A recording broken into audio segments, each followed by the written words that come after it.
Welcome back to Pigskin Perspectives. Divisional round weekend is over, which means it's time to recap all four games that happened this weekend. A lot of interesting endings, to say the least. Almost three of the four games went down right to the wire. So let's get into all of them. We'll start off with, just as the schedule went, Saturday afternoon, Ravens, Texans in Baltimore. Baltimore, the number one seed, so their first action in the playoffs. And they get a 34-10 victory over the Houston Texans in what felt like it was a replay of week one. We mentioned that these two teams played earlier this season, and it was week one. The Ravens controlled that game start to finish. I think they won 24-9, if I'm not mistaken. The Ravens, Lamar Jackson, the whole offensive line and defensive line showed up in this game a lot. They made their impacts felt, and that was the big difference in this game. Texans, they did have a few chances. First half, Baltimore just didn't look ready. They looked, just fatigued, I guess, even though they hadn't really played in 2 weeks. They just didn't look great. I think it was 13-10 going into halftime with Baltimore in the lead. And then Baltimore kind of they went flat out after that. And there was really no coming back for the Texans. They really had no real chances. And the Ravens just controlled this game to start to finish. So they'll move on to the AFC Championship. Obviously, with them being the one seed, they would be hosting whoever they're playing for their first time in franchise history of hosting a AFC Championship game.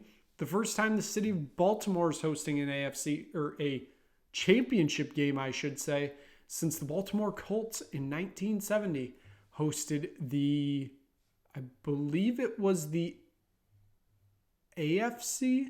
That might have been the first year of the AFC. Somewhere around there. But first time in a very long time that Baltimore is hosting a conference championship game. Moving on to Saturday night, a game that was the complete opposite of what this Ravens game was. It was the Green Bay Packers, the number 7 seed, coming off that win against the Cowboys, going into Santa Clara to face off against the San Francisco 49ers. It was the 49ers walking away with a 24-21 victory, but the reason why I said this is the opposite of what the Ravens game was, the Packers controlled this game start to finish. They just couldn't finish.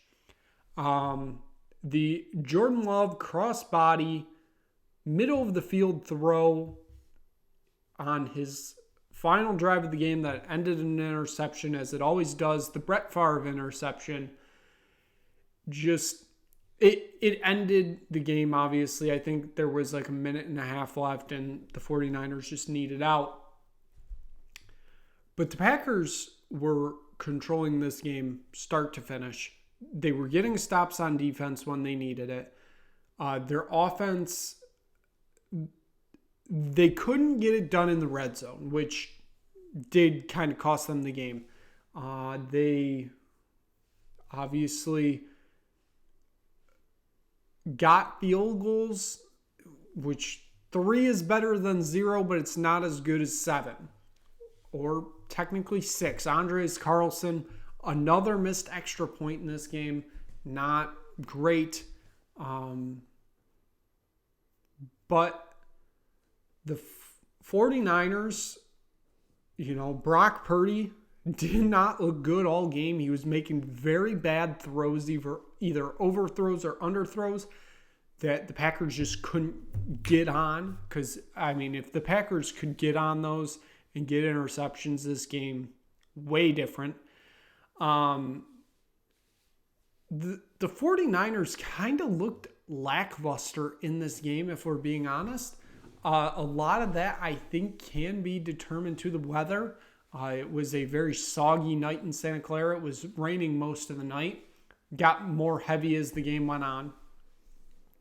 Also, the factor of Deebo Samuel getting injured, I believe, in the second quarter, didn't come back. He's a big factor. If you're not playing with him, it's going to be a struggle. He's Brock Purdy's number one target. And you're going to struggle if you don't have him in. And the 49ers did, but they didn't struggle enough that it cost them the game. So the 49ers also moving on to the NFC Championship game, given that they're the 1 seed, they'd be hosting whoever won the game between the Tampa Bay Buccaneers and the Detroit Lions in Detroit on Sunday afternoon. And it was the Detroit Lions walking away with a 31-23 victory over the Buccaneers. Detroit went 32 years between playoff wins. 91 was the last time they won a playoff game. The question was, when's the streak going to break? Blah, blah, blah. They break that last week, and now they have 2 playoff wins since 2024. So take those 2 that they've just won now and go back in Detroit Lions history. That combined is since 1957, when the Lions won their last championship. The Lions won 2 playoff games in 57. So that's the first time that's happened since then. Between 57 and 24, the only other playoff win outside of the 2 in 57 to win them the title was 1991. So they've almost doubled, almost tied, I should say, what they had in that huge time span, more than 60 years. But this game, it was a bit more of a challenge, I would say. The Lions defense just, they get in grooves sometimes, and other times they just let the opposing quarterback just throw all over them. Baker Mayfield had his moments, but of course, he also was making terrible decisions, as any Browns fan would know and tell you. Yeah, it's going to happen. Just like when they got the ball at the 10 with 2 minutes to go, Baker Mayfield legacy drive, go down the field, tie the game. Any Browns fan could have told you that interception was coming, and what happened? Interception. Now, a lot of talk since the game is the kneel downs at the end of the game. Lions need it first down, second down. Third down, they snapped the ball, I believe, with 34 seconds left. It's third down. So obviously it would be fourth down with the kneel down. The Buccaneers still had a timeout. I believe they said it would have been a 47, 48-yard field goal around there. The Lions kicker, not great from that range. Theoretically, the Buccaneers could have got the ball back at the 30, their own 30, 35. They could have called timeout, hope for a miss. If it's a make, then it's a 10-point game and game's over. But that's beside the point. Todd Bowles mismanaged the end of this game.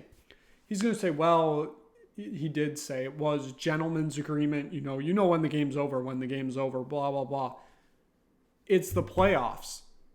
Anything can happen. You have to take that timeout. The Lions' incompetence of snapping that ball too early and not working it out so that there is no time left and no risk of you using that timeout. Just pure coaching malpractice on both sides at the end of this game. But the Lions walk away with victory. They go on to San Francisco. They'll play the 49ers next weekend for the shot at their first Super Bowl ever. That's going to be a big topic in the preview show coming Friday this week. It's going to be Friday because That's closer to the games. We don't have Thursday night football. None of that. We'll do it Friday. In the final game, it was the Kansas City Chiefs traveling on the road to Buffalo. Patrick Mahomes' first road playoff game, taking on the Buffalo Bills. And it is sad to say, it truly could not end any other way. Wide right for the Bills. The Bills lose 27-24. The Kansas City Chiefs are moving on. Patrick Mahomes gets his first road playoff victory. And when that kick went wide right, oh my.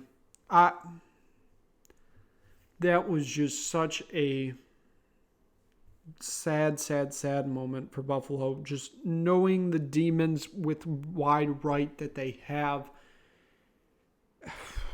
That's just, it's a brutal blow to an end of a season where they had it rolling down the stretch. They were 6-0 in the last 6, I believe, around there. Just a brutal ending, and one I'm sure, it's so difficult because Browns, Lions, Bills all form the Lake Erie Triangle. The Lake Erie Triangle has not proven successful for any of these teams. The Bills are the most successful team of these here, and their most successful moments are 4 straight Super Bowls and 4 straight losses. It's a rough end for the Bills. A lot of questions have to be asked. They obviously lose to the Chiefs again. Out of the 3 matchups that were rematches from the season, the Chiefs are the only one to actually win the matchup that they lost previously. And that previous game was at Arrowhead, so kind of flipped. The away teams won each game. Again, it's a tough way to end for Buffalo. It sucks that it ended this way, but they had opportunities in this game that they just completely blew up on. I mean, if we truly want to put blame on some people, yes, some of it should be on Tyler Bass, the kicker, but some of it should be on Josh Allen. That last drive alone, he had 2 throws that he just underthrew that screwed them up because they would have been touchdowns. The Stephon Diggs throw, that's more on Stephon Diggs not catching because apparently he's forgotten how to catch. But then it was first or second and goal. Maybe not goal, but they were in the red zone. And Josh Allen threw a ball, would have been a catch in the end zone, would have been a touchdown. Bills would have been in the lead with a minute left. It's underthrown and lands like 2-3 yards away from the receiver. I don't want to put all the blame on the kicker because I don't think it should be. It should be spread. It's a tough loss for the Bills. It's just, it sucks that it had to end that way because it really did feel like they hit a turning point at the end of the season. And like this could finally be the year that, hey, we get past the Chiefs, potentially get past the Ravens. We're back in the Super Bowl. It did not pan out that way. And it sucks that it ended that way. So that leaves us with 4 teams remaining. It is going to be Kansas City traveling to Baltimore to take on the Ravens. That will be the early kickoff, 3 p.m. game, the AFC title. The NFC title, it's going to be the Detroit Lions in Santa Clara against the 49ers. That's going to be your later kickoff. That's 6:30 kickoff. It is going to be quite interesting to watch how both these games play out because the way that they played this weekend, I think both the road teams are the favorites here. But the odds makers have both the home teams as the favorite. Obviously, a big factor going to be playing conditions. Weather always plays a big factor, but we'll get a lot more into the preview in our preview show for this. This was just a recap of the divisional weekend. And since there were only 4 games, that is it. That's going to wrap it up for this episode of Pigskin Perspectives. Hopefully you enjoyed this video. If you just stumbled across Pigskin Perspectives and enjoy what you saw, thank you so much for, clicking on it. But hit like, hit subscribe. Tell anybody you know about it. We'll be back on Friday to preview the conference championship weekend. 2 games, 2 great matchups. Who will be punching their tickets to Las Vegas for the Super Bowl? We will preview all that and probably a little bit more on the next episode of Pigskin Perspectives.